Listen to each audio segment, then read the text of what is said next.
কচুয়া পৌরসভা বিএনপির ঈদ পুনর্মিলনী ও কর্মী সভায় তারেক রহমানের নেতৃত্বে ফ্যাসিবাদ মুক্ত দেশ গঠন করা হবে। বিএনপির ভারপ্রাপ্ত চেয়ারম্যান তারেক রহমানের ঘোষিত রাষ্ট্র কাঠামো মেরামতে ৩১ দফা দাবি বাস্তবায়নের লক্ষ্যে ও চাঁদপুরের কচুয়া পৌরসভা বিএনপি ও অঙ্গ সংগঠনের ঈদ পুনর্মিলনী এবং কর্মী সভা অনুষ্ঠিত হয়েছে। শনিবার বিকেলে কচুয়া সরকারি কলেজ মাঠে কচুয়া পৌরসভা বিএনপি ও অঙ্গ সংগঠনের উদ্যোগে আয়োজিত অনুষ্ঠানে প্রধান অতিথির বক্তব্য রাখেন সাবেক শিক্ষা প্রতিমন্ত্রী ডক্টর আহনম এহসানুল হক মিলন।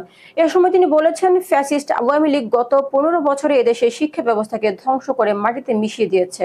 উদ্ভট শিক্ষানীতির কারণে মেধাবী শিক্ষার্থীরা প্রকৃত মেধার মূল্যায়িত হচ্ছে না।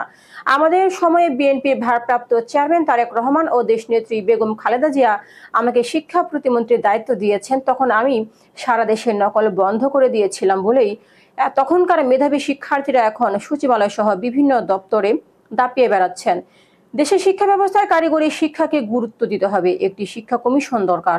অন্তর্বর্তীকালীন সরকার শিক্ষা সংস্কার কমিশন করেছেন, এটা ভালো উদ্যোগ। মোট কথা, ধ্বংসপ্রাপ্ত শিক্ষা ব্যবস্থার পরিবর্তন আনতেই হবে। তিনি আরো বলেন, আগামীতে তারেক রহমানের নেতৃত্বে ফ্যাসিবাদ মুক্ত বাংলাদেশ গঠন করা হবে।